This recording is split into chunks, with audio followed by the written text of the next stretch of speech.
Verse 4 says, "If God did not spare the angels who sinned, but cast them down to hell and delivered them into chains of darkness to be reserved for judgment, and did not spare the ancient world, but saved Noah, one of 8 people, a preacher of righteousness, bringing in the flood on the world of the ungodly, and turning the cities of Sodom and Gomorrah into ashes, condemned them to dust, to destruction and dust, making them an example for those who would afterwards live ungodly, and delivered righteous Lot, who was oppressed by the filthy conduct of the wicked, for that righteous man dwelling among them tormented his righteousness soul from day to day by seeing and hearing the lawless deeds which were done."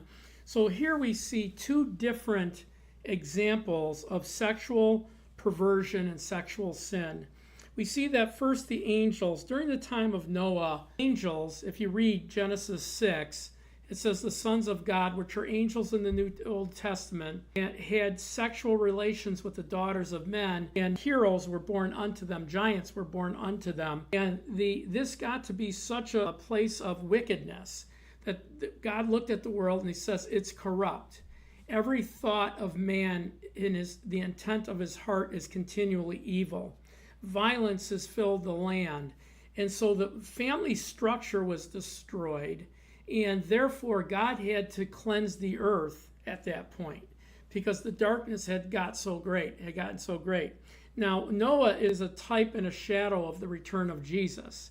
We see that the earth is going to be very dark before Jesus returns. The second example is Sodom and Gomorrah.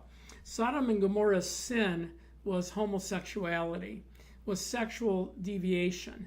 So when we look at the angels that went in to deliver Lot out of the city, the men of the city actually wanted to rape them. They wanted to have sexual relations with them.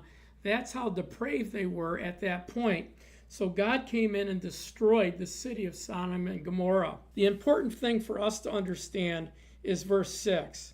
It says, "In turning the city of Sodom and Gomorrah into ashes, condemned those to destruction, making them an example for those who afterwards would live ungodly."